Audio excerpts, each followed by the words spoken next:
Cube Radio.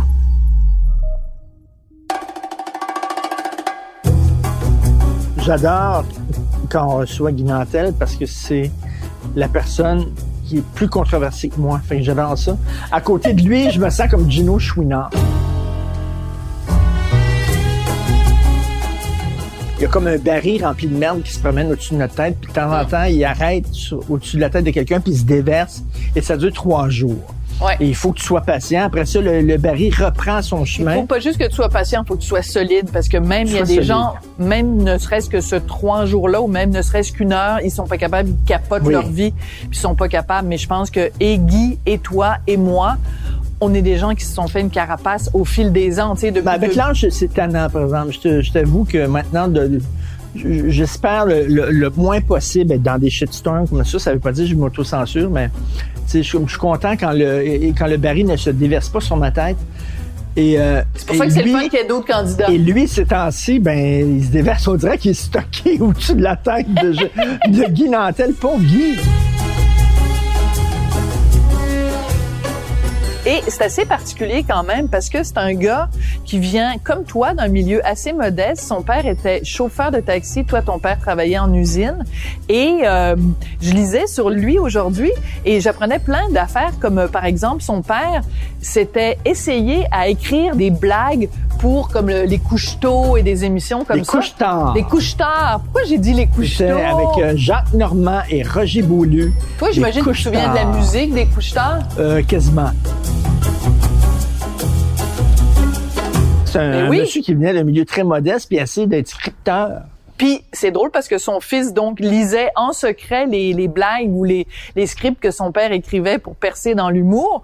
Puis finalement, ce que le père n'a pas réussi, le fils, lui, l'a réussi de façon exemplaire. Mais j'adore ce genre d'histoire. Oui, c'est comme un film. C'est comme un film que lui aurait pu réaliser parce qu'il avait quand même gagné en 94 la course autour du monde. Puis ça, les jeunes peut-être se souviennent pas. C'était quoi?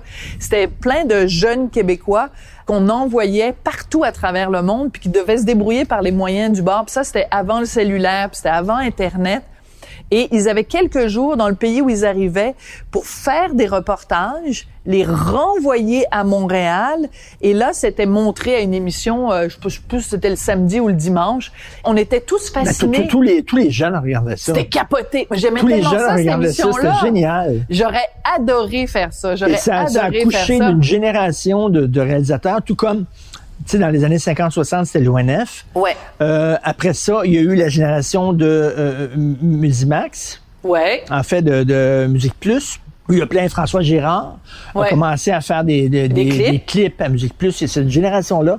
Et il y a eu la génération, effectivement, de la course autour du monde, Denis Villeneuve. Ben oui, puis Philippe Falardeau. Fait que, non, mais c'est rigolo quand même de dire que ce gars-là, il écrit des livres, il fait des films, il réalisait des documentaires. L'humour, tu sais, c'est quand même 3 domaines quand même assez différents. Mais qui ont toutes sortes de points communs, c'est que il y a toujours un point de vue politique. Il y a toujours un angle soit de controverse, ou c'est soit politique ou sociologique toujours. Puis c'est pour ça qu'ils se distinguent aussi des autres humoristes. Non, c'est pas ma blonde et moi. Ou c'est pas les femmes en ménopause, puis... Tu sais, quand tu vas dans un avion, tout est petit, t'as une petite fourchette, une petite cuillère, puis toutes les... Non, c'est pas ça, là. Mais là, le concept de l'apéro piquant où les invités sont avec nous seulement pendant 1 heure, puis on les bombarde de questions un petit peu baveuses, un peu taquines, un peu piquantées, ben c'est parfait pour lui. Parce que c'est vraiment un gars qu'on peut niaiser sur toutes sortes d'affaires. Oui, mais attends une minute, la lui, politique. Là, attends, lui, c'est un boxeur. Au PQ. Lui, c'est un boxeur. Ah c'est-à-dire oui, que ça, c'est si sûr. tu lui donnes des coups, là, il va pas encaisser en souriant. Guy, si tu lui donnes des coups, ils vont t'en donner 2. Oui. Donc, on va le taquiner, évidemment, ou le piquer, c'est selon, sur sa vie politique, sur une certaine image de lui-même. Tu sais, il véhicule une image quand même assez un peu fendant, un peu arrogant, un peu est-ce que c'est sûr de lui ou un peu narcissique, là? Puis, il est très spécial hein, parce qu'il est pas dans la gang de l'humour. La gang de l'humour, c'est une gang. Ils se tiennent ensemble, ils sont ensemble. Lui, il est vraiment très à part. Ils se tiennent ensemble puis pour mieux se donner des coups dans le dos aussi. Mais lui, il est très, très à part. Il se tient pas avec ces gens-là. Ben, il se tenait quand même à un moment donné avec Mike Ward, parce que tu te rappelles justement le numéro à un moment donné qu'ils avaient fait pour un gala, pour le gala des Oliviers à Radio-Canada, le numéro qui avait été censuré. Mais tu sais, écoute, quand même, là, c'est sûr que c'est plus un loup solitaire, disons, qu'une meute. Il fait pas trop partie de la meute. Fait que, non, je pense que nos petites olives au jalapeno vont assez bien passer par rapport à nos questions.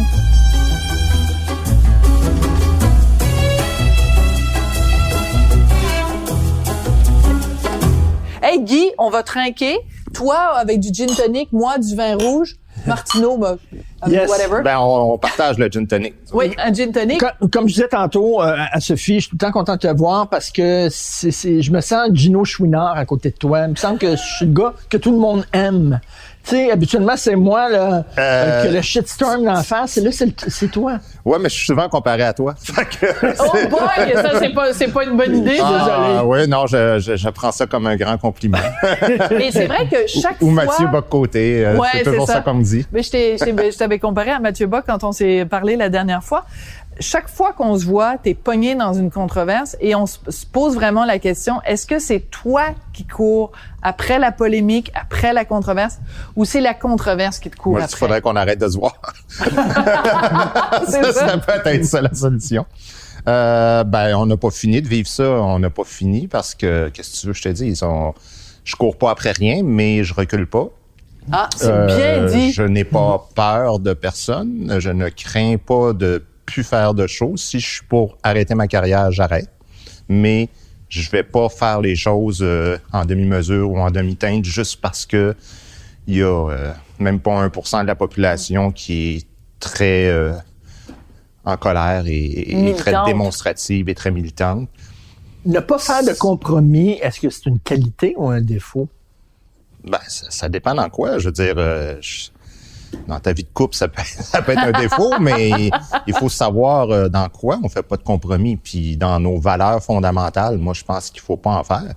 C'est-à-dire qu'il y a des choses qui sont non négociables. Il y a des affaires sur lesquelles t'es pas prêt à piler. Puis tu viens de faire un semi-lapsus de dire pas capable, c'est plus pas capable. Ouais. C'est ça le problème que j'ai, c'est que j'ai souvent essayé dans la vie d'être quelqu'un d'autre parce que souvent, je trouve ça compliqué à être moi-même, puis probablement que vous vivez un peu la même chose, les mêmes questionnements, de vous dire pourquoi je suis toujours pris là-dedans? C'est une espèce de karma. Là, le jeu en vaut-il la chandelle? Aussi, c'est ça. Oui, puis des fois, tu as le goût de te reposer un peu comme 5 minutes, pour pas être tout le temps. Et le prix que tu fais payer aux gens autour de exactement. Tu sais, moi, ma femme, ma fille, ils ont goûté récemment, là, surtout ma fille qui est à 17 ans au cégep, l'âge...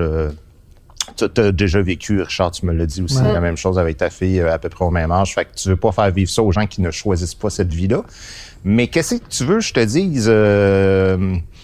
Ils ont aussi pas choisi d'être avec moi parce que c'est ma fille, mais mettons, si on croit en quelque chose, que c'est son destin, c'est sa vie, puis il faut qu'elle vive avec. Mais t'es quand même pas un voleur de banque.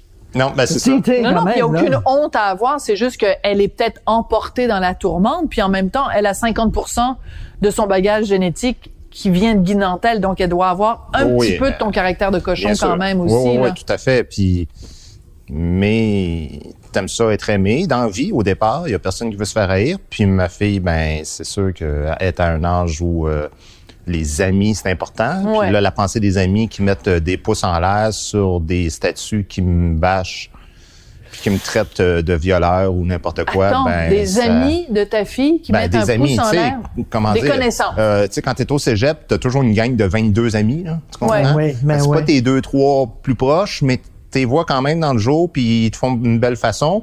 Mais là, elle stalk, comme elle dit, là, puis elle regarde les trucs qui sortent. Puis là, elle fait, hey, ça, je sais c'est qui a fait ça, là, Fait que ça fait de la peine envers moi. Tu sais, il y a pas une honte envers son père, mais il y a quand même des questionnements de pourquoi tu nous mets dans ça, tu sais.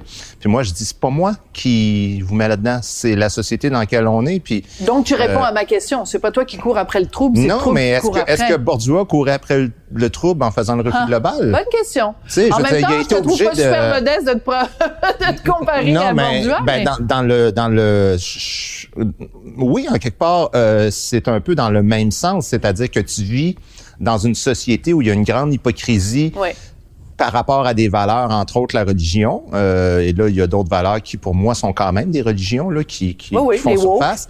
Et ça prend un courage énorme, pas de fausse modestie, pour faire ce qu'on fait, c'est-à-dire pour manger de la merde tout le temps en disant la vérité puis en disant ce que tu penses. T'sais. Les auteurs du refus global, ils vivaient dans une période obscurantiste. Là. Oui, ben c'est ça que je te dis. Et tu trouves que c'est à peu près... C'est l'équivalent pour moi. Sauf que les curés portent pas de soutane. Ben, ils portent pas de soutane, mais ils sont aussi... bien pensants, puis ils sont en haut de leur chair, puis ils font des sermons. On vit dans une époque de néo-puritanisme équivalente à... Mais il y a un prix à payer quand même, parce que avec le talent que t'es un gars très expérimenté, beaucoup de talent, tu réalises, tu fais plein de trucs.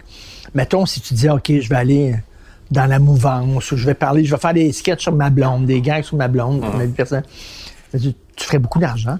Ouais, je ferais beaucoup d'argent, puis je serais pas moi.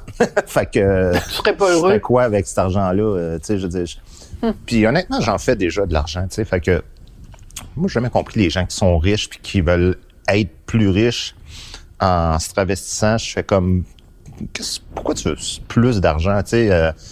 On vit dans des belles maisons, on a des bonnes conditions de vie. Moi, je fais plus d'argent que j'ai besoin pour vivre. Ben, plus ou beaucoup plus ou extrêmement plus, ça fait pas grande différence, à mon avis. Oui, mais ça, c'est très particulier ce que tu viens de dire, parce que juste de dire, je fais plus d'argent que ce dont j'ai besoin pour vivre.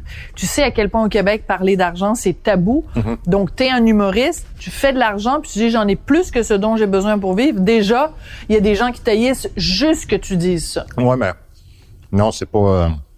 je suis pas en train de me vanter que je fais si tant d'argent, c'est que moi, j'ai vécu une HLM toute ma jeunesse. Là. Voilà, c'est mieux modeste. Hein? Ton père était chauffeur de taxi, c'est ça? Puis dans les HLM, là, on était extrêmement heureux. Pour vrai, là, moi, on a connu le bonheur, là. Tu le sais pas que t'es pauvre quand t'es là-dedans, tu sais. Ben, en autant que tes parents te traitent bien puis que t'as quelque chose à manger, là, puis nous autres, c'était notre cas. Mais on était très pauvres puis on était heureux. Fait qu'à un moment donné, je me dis, ben, regarde.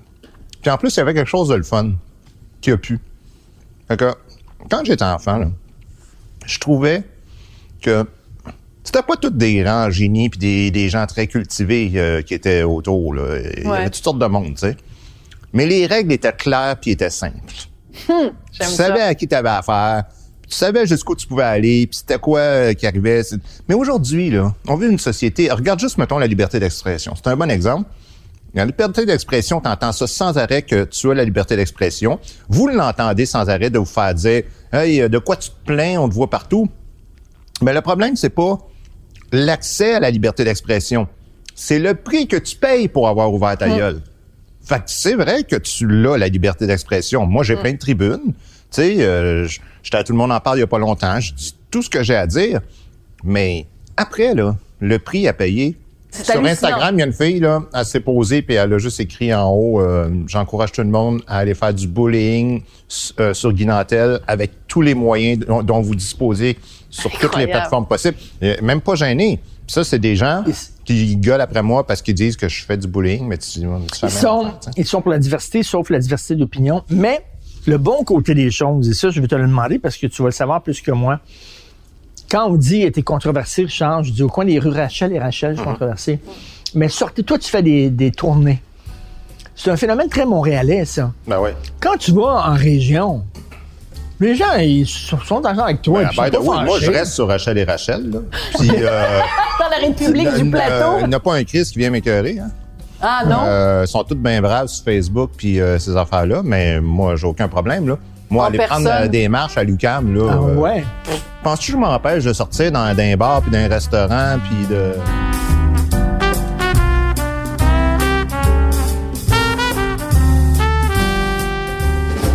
Quand je vais à Brossard, je suis pas controversé. Quand je vais à Laval, je suis pas controversé. Quand je vais à Québec, je suis pas controversé. Quand je vais à Val-d'Or, je suis pas controversé. On est controversé qu'à cause du virtuel, des médias sociaux, mais je sais pas, est-ce que dans la rue, vous vous faites cracher dessus, vous autres? Non, jamais.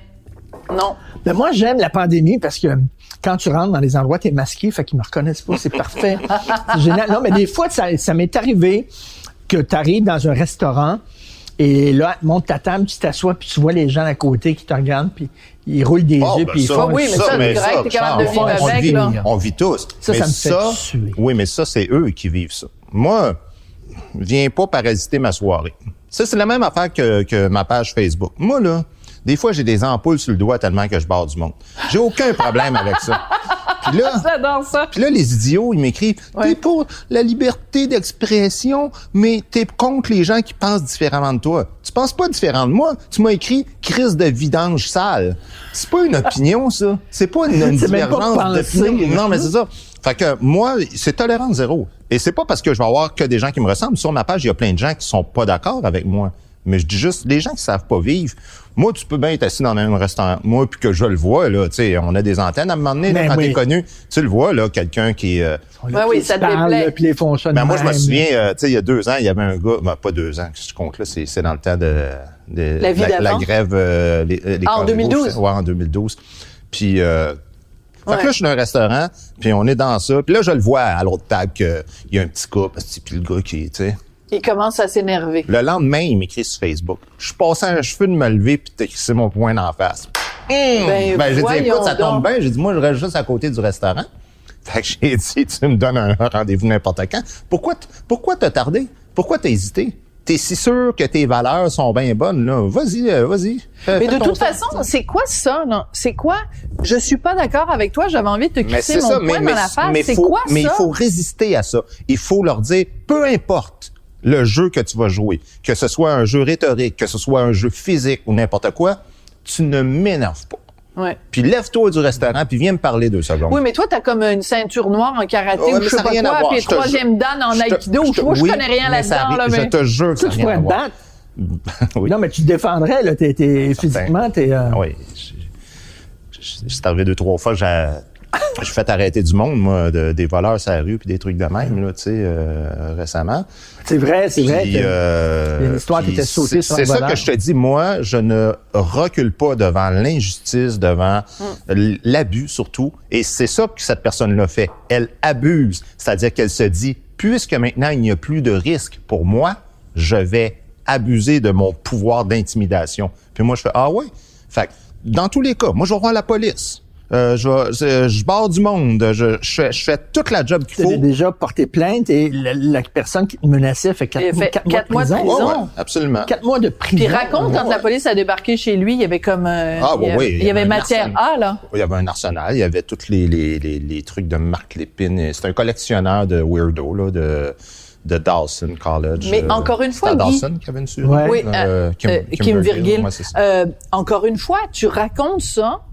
Et comment se fait-il qu'il n'y a pas eu plus d'impact à ça? Si tu t'étais appelé Guylaine Nantel, les gens auraient dit, voyons, c'est effrayant, ça n'a aucun sens. Ou si tu t'es appelé Guy A, au lieu de t'appeler Guy, ça aurait eu plus d'impact. Il y a quand même quelqu'un qui est allé 4 mois en prison parce qu'il t'a fait des menaces. Oui, hein? Puis tu sais, tantôt, je parlais, t'arrêtes un voleur. Le voleur que j'ai arrêté il y a 2 ans, il a fait 5 mois de prison, là, quand même. C'était pas un gars qui a un pickpocket, là, tu sais, c'est une grosse affaire, là. Puis moi, quand je me fais traiter de vidange, puis d'écœurant, puis tout ça, là, je me dis, ouais, mais toi, t'interviendrais-tu dans ces affaires-là? C'est toujours ça qui me fait de la peine de dire, t'as pas idée à qui tu parles. T'as pas idée de ce que t'es en train de colporter. Mais le sous-texte, c'est que il l'a mérité. Oui. Il n'y avait rien qu'à pas dire ça. C'est ça. Et il l'a mérité. C'est ça le nerf de la guerre. T'es rentré dans le clan du diable pour eux autres, là, je sais pas comment dire. Je sais pas comment je peux t'expliquer ça, mais je comprends tout à fait dans leur logique à eux autres ça. C'est-à-dire, t'as mis le pied à l'endroit qu'il fallait pas. Parce que si on reprend la controverse qu'on vient de vivre là, ben, toi, Sophie, t'as écrit un article là-dessus qui était tout à fait juste. Je défendais 3 points là-dedans. Pas en train de défendre les violeurs, Calvaire. Je suis en train de dire... Il faut spécifier que c'est pas dans le cadre du lancement de ton livre. Oui. Tu as fait différents débats avec différentes personnes, dont un débat avec 2 féministes. Oui.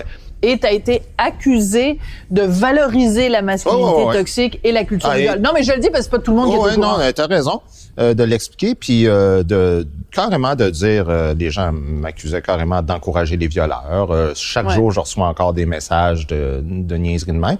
Mais je défendais 3 points. Je leur disais, je pense que si vous utilisez masculinité toxique puis culture du viol ou des termes comme ceux-là, c'est des termes qui vont plus antagoniser que rapprocher les gens sur des vraies solutions. Et si on veut régler ces problèmes-là, il faut chercher des solutions concrètes. Là, je dis n'importe quoi, mais disais, à la sortie des bars, on se fait écœurer. On veut plus de policiers à la sortie des bars dans le centre-ville. N'importe quoi. Là. Tu peux te rester en politique, sur les tribunaux ou whatever. Mais si tu fais juste rester assis puis dire, c'est ça, vous autres, culture du viol, puis bon, je trouvais que ça faisait pas avancer le discours.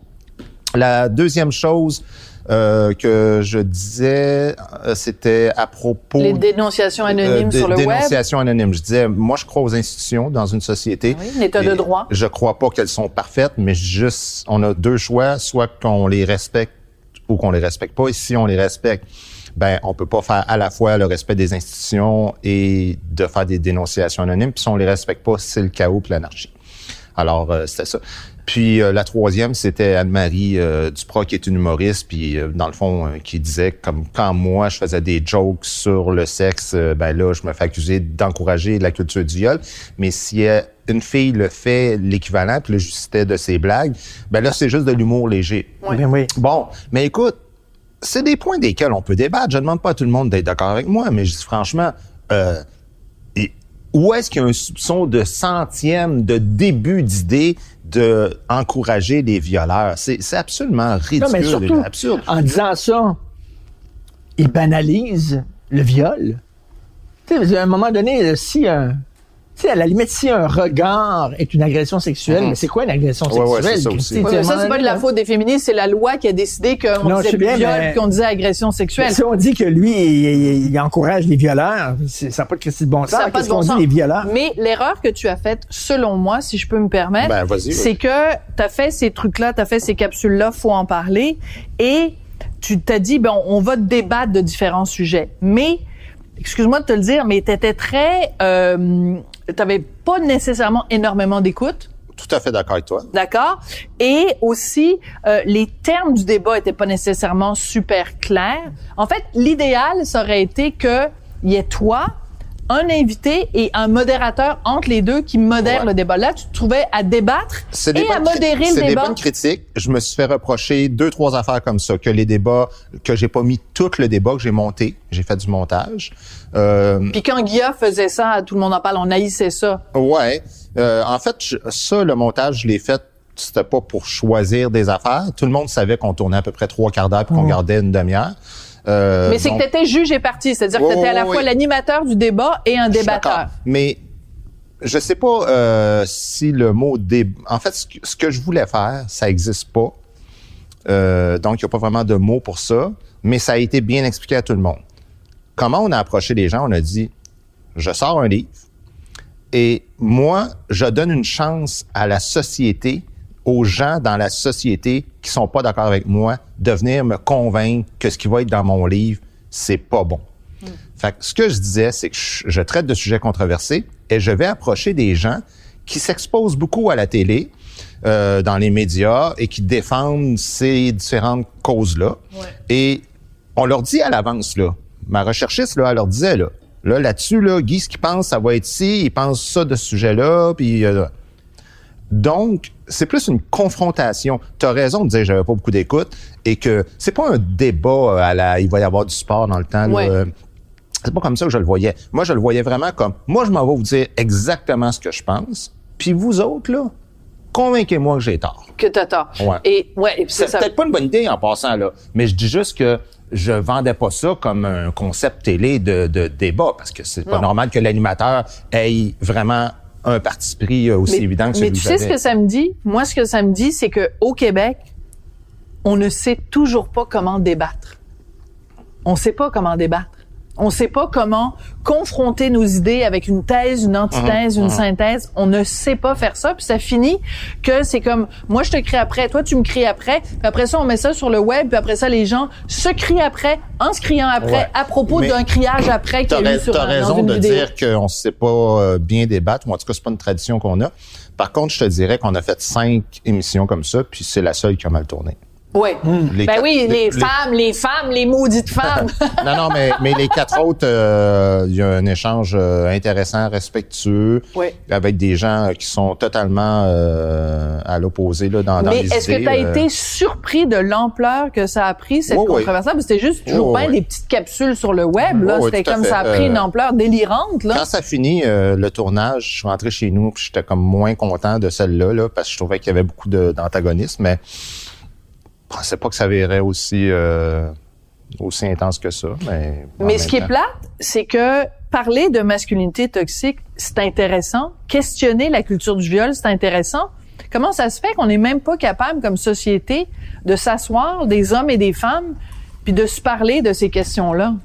Moi, je trouve ça triste. On est capable avec certaines personnes, mais Ben pas, oui, mais il y a là, certaines parce personnes que, qui ne veulent pas excuse-moi, parler. mais Lily Boisvert, moi, je me reconnais, c'est une féministe, puis l'autre, c'est une féministe. Je ne me reconnais pas dans ce féminisme-là. Je ne me Tu sais, comme reconnais pas dans ce quand féminisme-là. Guy arrivait en disant quand il y a une femme qui est super bête, mettons, ou qui est responsable d'un climat toxique au travail, on parle pas de féminité toxique, on parle d'elle. On dit elle est pas correcte, on parle d'elle est pas correcte. Mais quand c'est un gars qui se comporte de façon pas correcte, Julie Payette, on là, c'est de la élargit ça, on féminité élargit toxique. ça à tout le sexe. C'est bon, ça. t'en veux-tu Ben, une elle a pas bonne? voulu embarquer là-dedans. T'en veux- Vas-y, une bonne. raconte. après coup, là, j'ai reçu plusieurs fois le commentaire par rapport à ça de quand une femme se comporte de façon agressive, de façon toxique, tout ça, c'est de la masculinité toxique. OK? Puis ça, là, ça, je l'ai Attends une lu minute, souvent, là. là. Des gens qui m'écrivaient, là. Parce qu'elle se comporte en homme. Ouais. Ah Et oui? ils répondaient à mon questionnement. puis C'est ils la disaient, faute du patriarcat. Ça, là, c'est ça de la masculinité toxique. Je dis, OK, fait qu'il n'y a même pas obligé d'avoir de masculin pour avoir de la masculinité Tu sais, toxique. Ben là, tu sais, ça Comment tu répond fais à pour ta élever- question? Bon, à non, quel point c'est intense, là, On comme a un débat, garçon de tu sais. 13 ans là, qui est en train de jouer aux jeux vidéo pendant qu'on se parle. Là. Il va grandir comment? Ça va être quoi son role model? Ça va être quoi cette vision de il va lui-même? grandir dans la peur, je pense. C'est ça le problème actuellement. Ça répond à ce que Sophie disait, c'est que t'as peur Petit gars, de hein? te faire embarquer dans un tourbillon, puis tu fermes ta gueule, puis tu dis plus rien. Ben oui. Il faut que tu communies à la même chapelle que la caste dominante. Mais moi, la caste dominante, j'ai rien contre. Dans toutes les sociétés, il y en a des castes dominantes. Faut juste qu'il y ait une cohérence.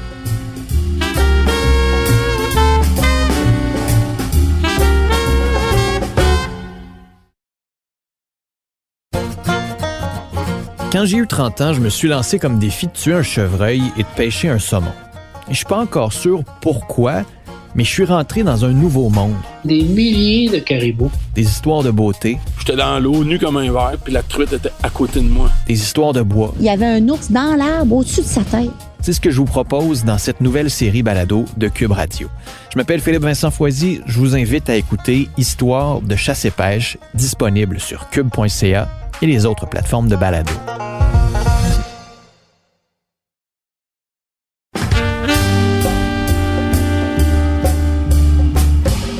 Mais attends, juste 2 secondes avant qu'on passe aux questions piquantes. Ah, zut, j'allais te poser une question. Bon, mais je l'ai oublié.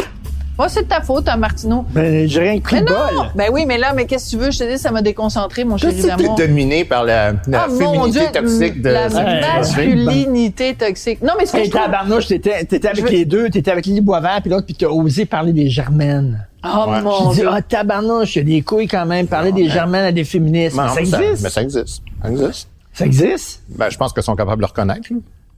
Ben, Pourquoi tu me regardes quand tu dis ça, mon bel amour? non, t'es pas germaine. Mais il y a Ben, un peu. il y a des fois. il y a un fond, il y a un fond de germaine. Elle est plus que toi dans le couple, je pense. Ouais.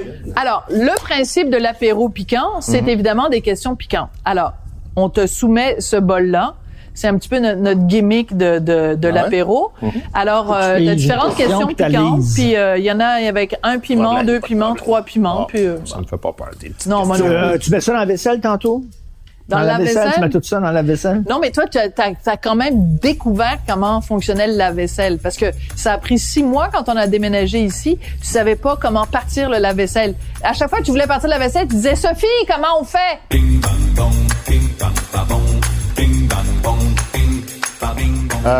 La question que j'ai pigée, c'est trouves-tu que Piment Fort, il allait fort?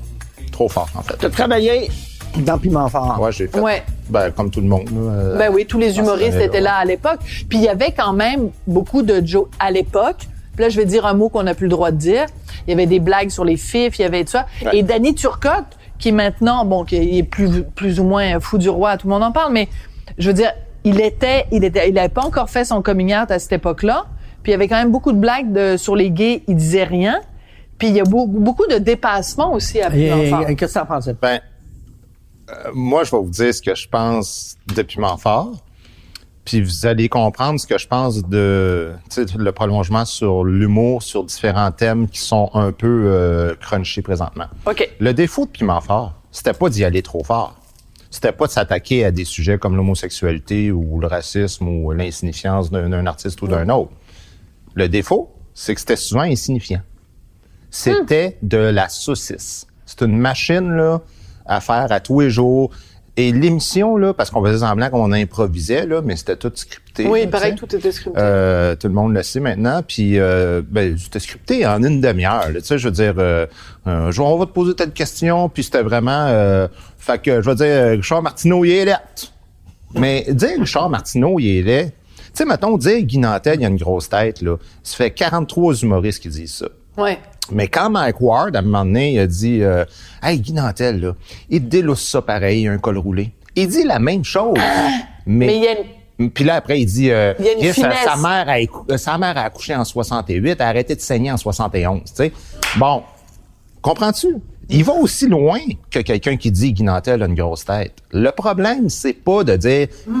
Le problème, c'est de dire « Lui, là, c'est un fils. » Et c'est pas drôle. C'est pas que c'est choquant, là. Pour moi, en tout cas, tu me demandes à moi. J'écoutais pas Piment Fort en me disant « Mon Dieu, ils vont loin. » Je l'écoutais souvent en me disant que c'est même poche. C'est drôle parce que ce que tu dis, c'est Cyrano de Bergerac. Le gars, il arrive devant Cyrano de Bergerac qui a un gros nez. Puis le gars, il dit « Vous avez un gros nez. » Puis Cyrano de Bergerac lui dit « C'est tout ce que tu as trouvé à dire. Voilà, m'a t'en donné 43 façons différentes de me dire que j'ai un gros nez. Avec finesse, avec intelligence, avec esprit.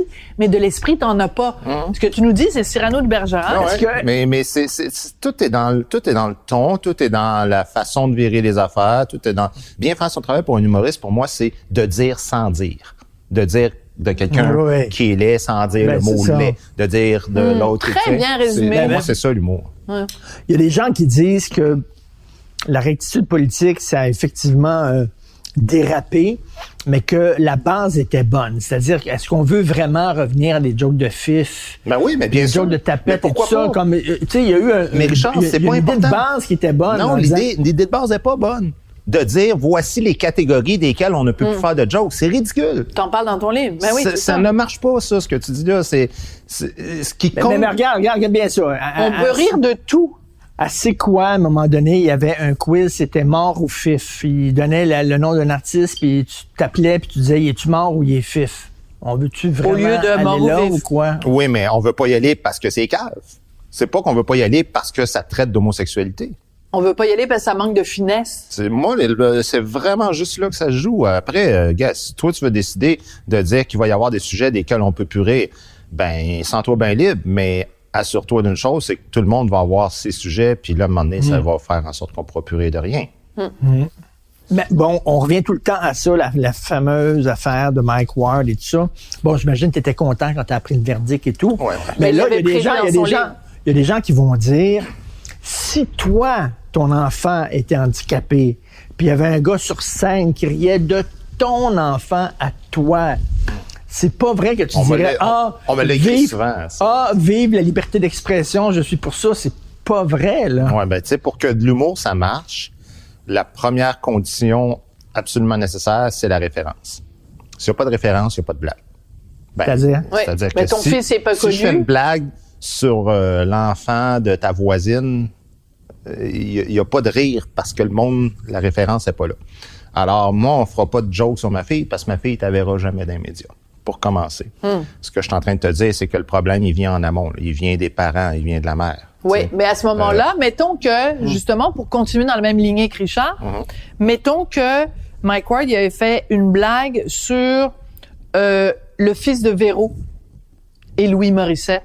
Est-ce qu'il se serait permis de faire une blague? Tout le monde connaît le fils de Véro et Louis Morissette? Oui, si tu me demandes à moi, mon avis, est-ce que je pense que Mike aurait le goût de le faire? C'est encore lisse, Mike. Oui, il l'aurait fait. Honnêtement, les jokes sur Céline Dion, tu sais, Mike, quand il dit, regarde, voici un bon exemple, il dit, c'est une joke qu'il a faite, là, c'est pas moi qui l'invente. Il dit, Céline Dion, c'était tellement lettre, là, quand elle avait 16 ans, là, même Guy Cloutier l'aurait pas fourré.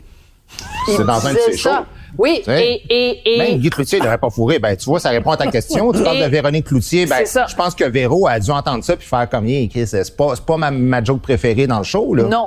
Et la joke, elle marche parce que c'est vrai que Céline Dion était d'une mocheté inouïe. Écoute, j'ai regardé un documentaire sur elle récemment, ses dents, là, c'était hallucinant, elle avait des dents quasiment. Non, mais c'est la joke est sur Guy Cloutier, ouais. Oui, je comprends. La joke est sur Guy Cloutier, surtout. Ah, oui, merci. Merci, les gars, vous venez de faire du mansplaining, c'est très sympathique. Sérieusement, là, le mot mansplaining, c'est vraiment cave en passant. Oui, je sais. Non, je sais que tu l'utilises pour rire, là, mais c'est parce que ça me fait rire, mettons, je veux pas revenir sur ce qu'on disait tantôt, mais tu fais un débat, t'invites des filles. Ce que ça revient à dire, c'est t'auras pas le droit de t'ostiner avec. Ben c'est ça, c'est un autre. Moi aussi, je peux te dire un nom. Oui, vas-y. Alors là, c'est gin, Richard qui va faire ton gin tonic parce que moi, je sais pas comment faire ça. Oui, c'est lui. Tu sais pas comment faire un gin tonic. Mon Dieu. Moi, t'expliquer. C'est ça, j'allais dire. Je sais très bien comment faire. Plains-toi pas du mansplaining. Puis d'ailleurs, ça peut être avantageux qu'elle le fasse. Ça va peut-être le faire plus généreux que toi, Richard. Ouais, parce qu'il trouve que t'es pas très généreux avec ton gin, c'est ça? Ça faisait gin d'Outremont, là, tu sais. Ah ouais, donc tu ferais un demi. C'est les riches qui gardent tout pour eux autres, là. Tu ferais un demi d'abord. Tu vas d'un HLM, là, comme mon enfance, un gin tonic, c'est un... Il y a plus de gin que de tonic. C'est ça.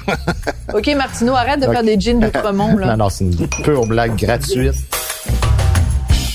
Bon, alors, tu lui fais un autre gin tonic. Mais là, est-ce j'ai qu'il est mis plus correct, de gin. celui-là? C'est correct, ça? On va checker, il est peut-être trop fort. Ben là, trop fort. Je me suis trop prononcé. Trop piment fort. Il est trop fort. Non, il est parfait. Bon. Il est parfait, tu l'aimes comme ça? Ouais. Alors, c'est quoi la question dans le bol à question? OK, on y va. Bol à question. Oui. Allez. Oui, tu voulais ressusciter le PQ. Ben, c'est genre, te sens-tu capable de faire des miracles? Ouais, mais c'est moi qui n'ai pas mis le net, mais ouais, tu te sens capable de faire des miracles. Ouais, bonne question, très bonne question. Tu sais, moi, là, j'ai été approché par le parti. C'est pas moi qui avais un rêve de faire une carrière politique. Jamais dans toute ma vie, j'aurais pensé que ça arriverait. J'ai été étonné moi-même je faisais toujours l'analogie de dire, Christy, j'ai l'impression que c'est comme si Carey Price se blesse pour me dire, hey, pourquoi tu viens pas gauler la game avec le Canadien à soir que tu sais, j'aurais jamais pensé de ma vie me retrouver dans ça. Mais en même temps, le PQ, pour moi, ça dépasse le parti. C'est la nation québécoise, pour moi, qui est clairement en péril présentement, de façon fulgurante, là. T'es inquiet? Ah, c'est très préoccupant. Puis c'est même pas moi qui l'invente, là. Je veux dire, c'est les chiffres de Statistique Canada. Alors, s'il y en a qui auraient intérêt à mentir, c'est bien eux autres, là. Puis en 2036, là, c'est dans 15 ans, même pas, là. On va tomber à 69% des francophones au Québec, puis d'ici 50 ans, en bas de 50%, là. Fait que quand les francophones seront minoritaires dans un demi-siècle à peine, là, peut-être un petit peu plus, mais mettons 70 ans, on s'en fout. Mon but, c'était d'amener de la lumière sur ça, de faire ma part, de dire, je peux pas croire que je vais juste laisser mourir ces affaires-là. Puis je trouvais que la convergence des deux événements, là, le climat dans lequel on se trouve, puis que le parti dise, hey, on aurait peut-être besoin de toi, je me disais, je peux pas avoir la lâcheté de dire je m'en mêle pas, puis je continue ma petite vie, fait que je n'ai parlé avec ma femme, avec ma fille, puis elle-même, là, c'est des premières qui m'ont encouragé, même, je te dirais, c'est celles qui m'ont convaincu, là, qui m'ont dit, non, on va peut-être moins se voir de ça, mais il faut que tu ailles. Il y a des gens qui disent, qu'est-ce qu'un comique fait là-dedans? Ouais, c'est sûr. Qu'est-ce que c'est? Ben, c'est une job, t'es un entrepreneur, t'es un gars d'affaires. Oui, mais c'est Pierre Curzi, quand il s'est lancé en politique, les gens auraient pu dire aussi, pour qu'est-ce qu'un comédien fait là-dedans? Gérald Godin, qu'est-ce qu'un poète fait à se lancer en politique? Moi, je vais te répondre à l'envers. Je vais te dire, moi, je regarde des politiciens de carrière, de Jean Charest à Justin Trudeau, tout ça, puis je me dis, s'il faut être juste un politicien de carrière, t'es supposé de devenir une méga star, quelqu'un que on regarde et qu'on dit, hey, ça, c'est le type de politicien que j'atteindrai jamais. Puis moi, j'ai pas ce sentiment-là quand je regarde les gens qui ont des carrières d'avocats ou de politiciens ou ce profil un peu classique-là. Je pense que la politique devrait concerner tout le monde parce que tout le monde est concerné par la politique. Puis après, gagner, perdre, moi, même si, tu sais, si le PQ mourait, là, puis que Paul, il passe ses élections personnelles. Puis Paul Saint-Pierre Plamondon. Oui, bon, ça pourrait arriver, non, on ne sait pas ce qui s'en vient dans un an. Moi, je lâcherai jamais le combat. T'sais. Comment t'expliques que le multiculturalisme canadien et sa base, c'est le respect des minorités?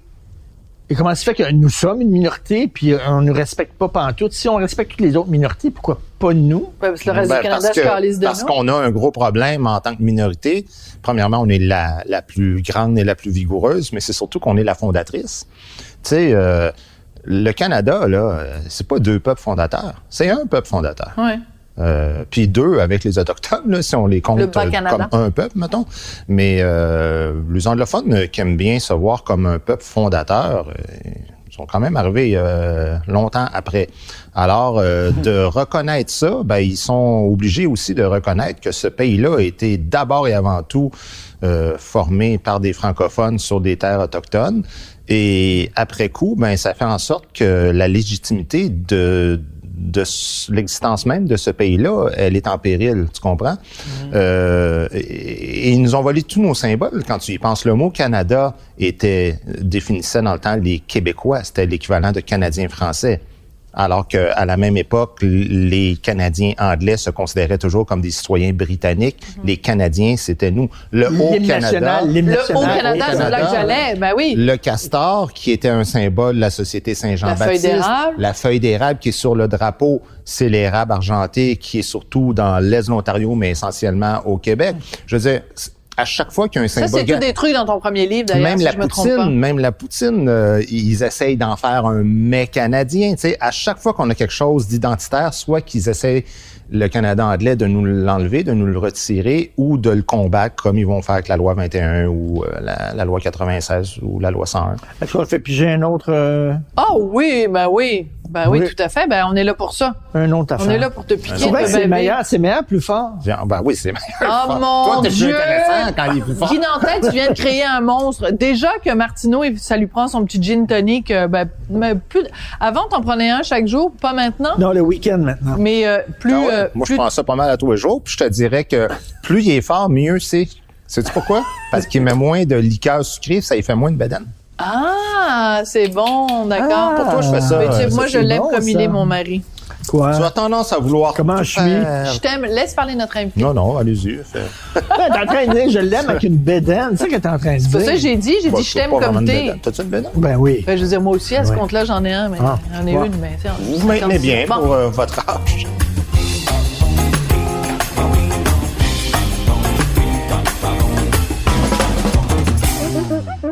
Tu as tendance à vouloir tout faire tout seul. Tu n'es pas un gars de gang. Non, c'est vrai, je suis un gars... mais c'est vrai que... C'est pas que je suis pas un gars de gang. Moi, j'aime beaucoup... j'aime la vie en société. C'est parce que on lisait ta biographie, excuse-moi, ta biographie officielle. Et écoute, à un moment donné, tu as eu ta propre émission humoristique sur un canal communautaire, mais tu faisais tout. Ouais. Tu faisais tout. Et là, on a regardé ça, puis dans la course du monde, bien sûr, tu étais tout seul, tu faisais tout. Je suis à mon meilleur quand je suis en contrôle, c'est ça. Ah, c'est ça? Ouais. Mais c'est peut-être ça, c'est peut-être ce que je disais tantôt, que le côté prétentieux de dire, moi, il y a plein d'affaires dans lesquelles je suis pas bon. Plein. Puis j'ai aucun problème à dire, ça, là, c'est toi qui as le contrôle. Je veux même pas savoir. Appelle-moi même pas me dire, on est rendu, je te fais confiance. Mais quand je dis, tu sais, écrire mes textes, là, c'est moi qui écris mes textes. C'est pas tous les humoristes au Québec qui écrivent tous leurs textes. Je veux pas une ligne de personne. Je veux pas que personne révise mes affaires. Le livre que j'ai écrit, le livre offensant, je l'ai publié moi-même avec mon producteur. Puis une des raisons, c'est qu'il était hors de question qu'un éditeur lise ça même avant de le publier. Mon producteur, là, sa plus grande qualité, là, c'est il a une confiance carte blanche avec moi. Wow. Peu importe ce que j'écris. C'est rare Wow. que trop ça. Regarde, tu sais, mon show, là, le nouveau show, je suis en rodage pendant, mettons, quasiment 1 an, là. Il viendra pas voir ça, là. C'est interdit. Hein? Attends 2 no secondes, way. là, on a un scoop, là. Ton producteur... Bienvenue à la Place des Arts, comme tout le monde, soir de la première. Hey, Je veux pas OK, y moi, voir je suis là. à terre. Je veux pas y voir là. C'est moi qui est en contrôle de ça. Oui, mais puis attends, c'est lui qui je met de veux- l'argent dedans, Guy. Hey, il en a fait un crise de l'argent avec moi, là. Tu sais, je veux dire, il met pas d'argent. Il investit de l'argent. Tu sais, D'accord. c'est pas un don. Mais là. ça prend cette distance-là. Obligé, sais-tu pourquoi? Parce que il viendra pas tout seul. Il va venir avec 3-4 personnes. Ah. Puis là, tu te retrouves dans la loge après. Puis là, il te mine le moral sans le savoir. Là, il y en a un qui va te dire, ah, moi, mon bout de préféré, c'était ça. Ah oui, toi, t'aimes ça. Mais moi, ça, je trouve ça un peu risqué, par exemple, parce que, tu sais, ah, mais moi, j'aime bien mieux quand il va dans cette direction. Moi, là, pas intéressé de savoir ce que vous aimez ou vous aimez pas. Moi, je suis intéressé que vous investissiez, que je fais mes affaires, puis je le fais pour le public. Je travaille pour mon public et pour moi. Si j'ai du fun à le faire sur scène puis que mon public a du fun, le reste, là, les journalistes, les producteurs, les recherchistes, ça m'est d'aucun écoute, intérêt. je suis en train de lire la biographie de Robert Altman, un grand réalisateur américain. Il signait, puis il était hors de question que les producteurs se pointent sur le tournage. Ben, c'est ça. Il dit, tu vas voir mon film en salle. Ouais, That's it. comme tout le monde. Puis tu paieras 8 pièces et demie. Pour aller le voir. Mais ça veut dire aussi que tu as du fuck you money. Ça veut dire que tu as suffisamment Sophie, ça m'a pris 16 ans à réussir à cause de cette attitude-là. J'en avais pas d'argent. Mais je faisais non. Parce qu'ils voulaient me greffer des équipes de scripteurs expérimentés, puis de metteurs en scène et de... Mais je veux pas de metteur en scène. Mais à un moment donné, t'as déjà un show qui avait été mis en scène par Denise Filiatro. Ben, Moi, c'est j'aurais quoi? payé On l'a cher. fait pour le nom.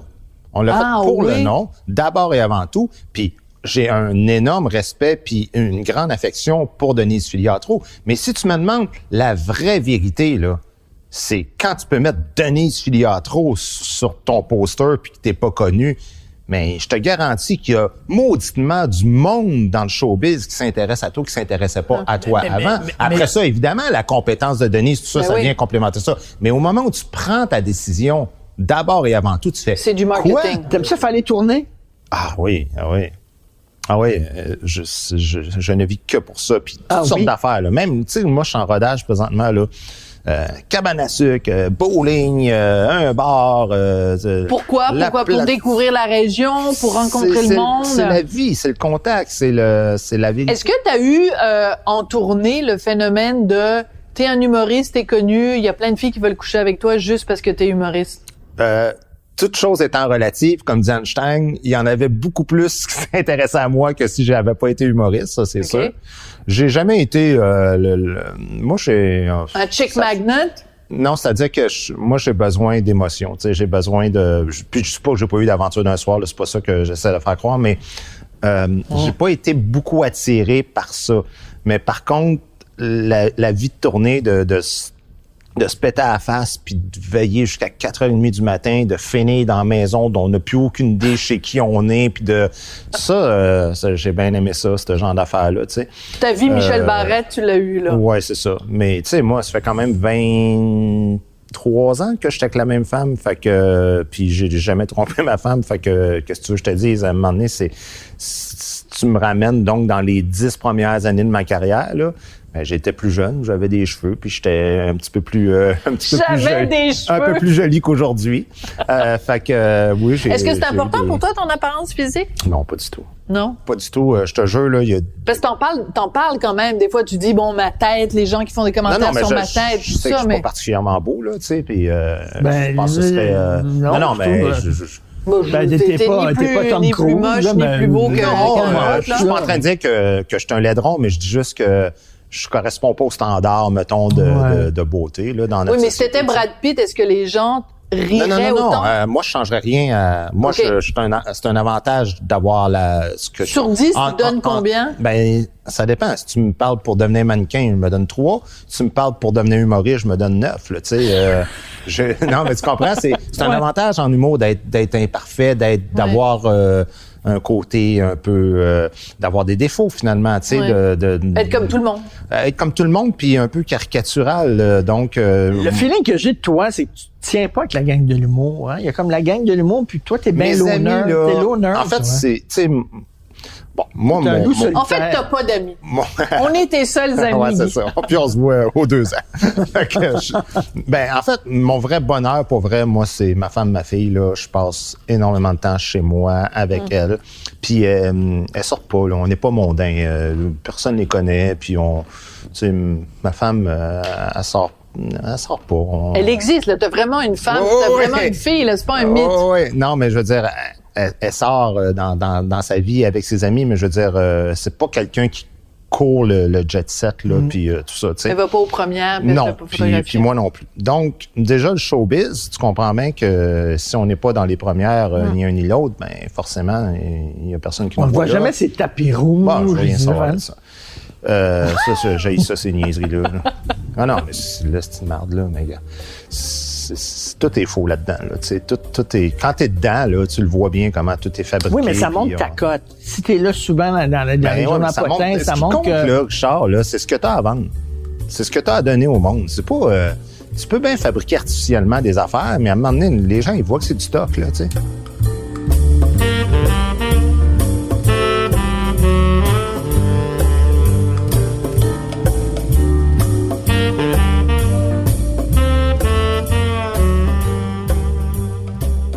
Es-tu susceptible? Ouais, sûrement un peu. Donc, prétentieux, susceptible, que des belles qualités. Ouais. Ben, en fait, susceptible, oui, mais là où ça devient une qualité, c'est que je suis autant... Puis là-dessus, je ressemble à Jean-François Mercier. Oui. Jean-François, il est comme moi. On est très émotif, mais on l'est autant pour les autres. Quand il y a une injustice, quand je me fais accuser de quelque chose que je ne mérite pas, c'est vrai que ça arrive que ma femme va dire « Pourquoi tu rentres là-dedans? Pourquoi tu discutes? » Fuck you! Je fais comme... Ben là, je dis pas ça à elle, je parle à celui qui me l'écrit. C'est pas vrai que tu vas m'écrire ça puis que je vais me laisser faire puis tout le kit. Mais par contre, quand je vois ce type d'injustice-là sur d'autres, je suis le premier aussi à... Fait que là, je fais comme... Penses-tu, toi, que moi, là, j'endurerai pas l'injustice pour les autres, mais quand ça tombe sur moi, peut-être qu'être quelqu'un de très évolué au niveau émotionnel, j'arriverai à ça. Je suis pas encore rendu là, je suis pas capable de faire ça.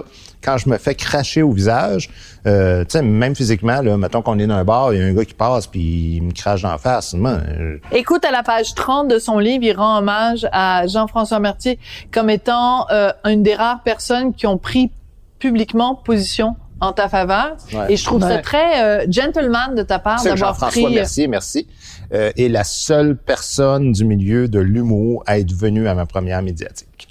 OK, attends, je suis sur le cul. La seule personne du milieu de l'humour à être venue à ta première médiatique. À la Place des Arts, vous étiez là, vous autres? Ben oui. Ben, vous, d'autres humoristes? Ben, on ne cherchait pas les humoristes. Non, là, c'est pas comme si on C'est cherchait... dégueulasse. Il doit y avoir 120 personnes là-dedans, là. Ben oui, mais j'étais toxique. Ils viendront pas.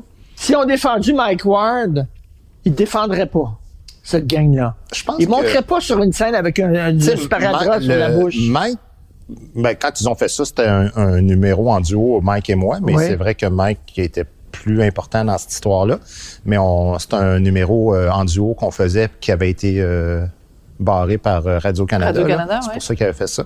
Mais Mike, c'est Mike versus Jérémy. Moi, c'est moi qui encourage les violeurs. Non, mais tu sais, je te parle dans l'œil des idiots, là. Ouais. Fait que Ben- ça, là, c'est là où des gens disent « Hey, comprenez-moi bien, là, des gens qui m'appellent puis qui m'écrivent, qui disent « Je suis de ton bord, mais garde ça pour toi. Ah, ça, c'est dégueulasse. Ben, ça, c'est plein de Non, monde. non, là. mais ça, c'est pire. Ben ouais. Ça, ben c'est ouais. pire. Ben oui, là, ça- moi, les gens qui me disent Ouais. je pense comme toi, mais dis-le pas. Ouais. Non. Nous, on Pourquoi a tu eu dis ça en 2012. Elle On a ça tout courage. le temps, en Ben, fait. c'est ça. Voilà. Mais moi, je dis, Fuck them. Fuck Et, them. Alors, écoute, est-ce que je moi, peux faire fais ma quoi? blague? J'allais juste parler, parce que tout à l'heure, on parlait de masculinité toxique. Puis là, t'as dit que toi, t'étais toxique dans le milieu de l'humour. Donc, j'allais dire, après la masculinité toxique, il y a la nantalisation toxique. Pedoum, pedoum, pedoum. Keep your day job. Hey, ça, moi, attends, j'en ai une bonne pour terminer. Qui Vraiment, m'a elle déjà est dit... définitivement saoule. Vas-y. Qui m'a déjà dit keep your day job? Parce que j'avais fait une blague qui était pas drôle. Gilbert Rozon. Ah, OK, bon. La dernière on personne arrête qui ça, m'a là. dit keep your tu day le vois job. encore, lui? Pas en tout. OK, hey. Hey, les amis, très Merci sympathique. beaucoup, c'était bien le fun. C'était très sympa. Puis, sur une cote, mettons, piquant, là, de 1 piment à 5 piments, c'était piquant comment? Sérieusement, il y a 0 piquant dans ce que vous faites.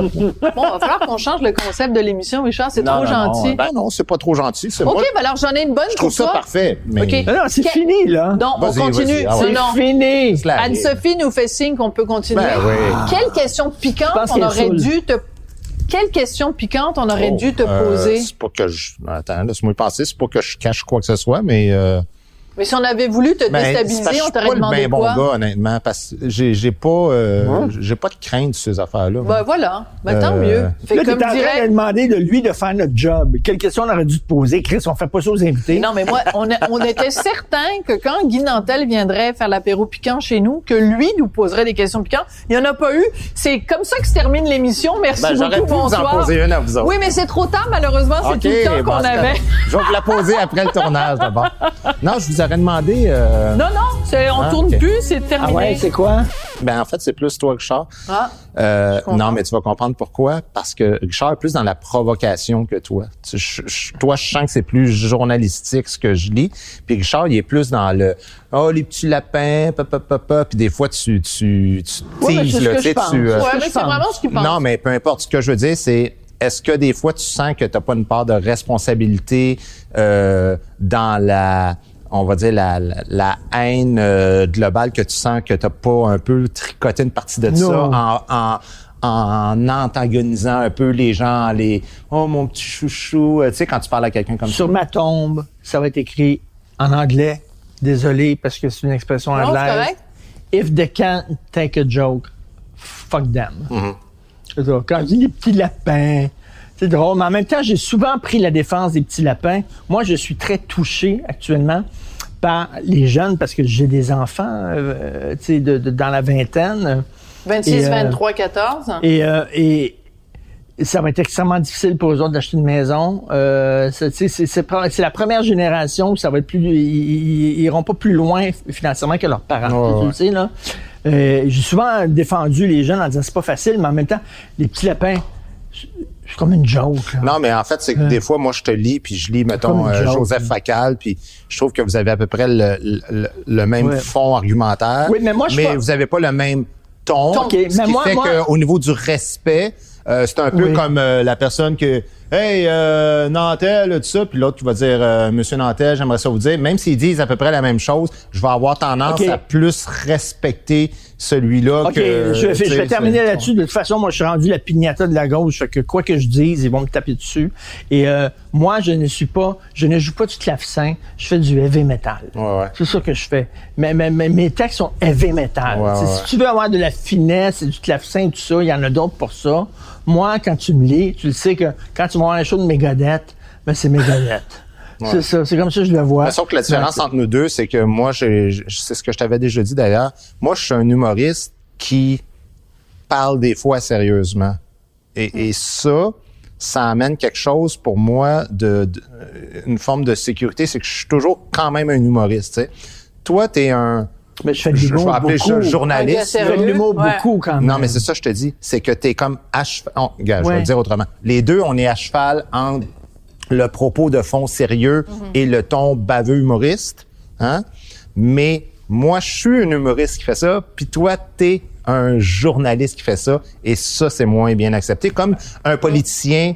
Très bien résumé. Tu sais, un politicien pourrait être un politicien et qui ferait des bonnes jokes, et vraiment là, bien timé, puis bien punché, tout ça, puis on dirait, hey, tu sais, Écoute, Je pense que c'est ça ton problème. j'ai l'impression d'être devant un psy qui m'explique qui je suis. Ouais, c'est ça. T'as raison, c'est exactement ça. On se laisse là-dessus, c'est génial. On trinque là-dessus. Anne-Sophie nous fait signe qu'il faut qu'on trinque. Merci Puis comme encore. on le sait, au Québec, ben c'est les Germaines. Alors, c'est une femme qui mène. Puis c'est comme ça que ça va se terminer. Merci les garçons. Vous êtes pas si toxiques que ça. Vous êtes assez toniques même. OK, je remonte mes culottes.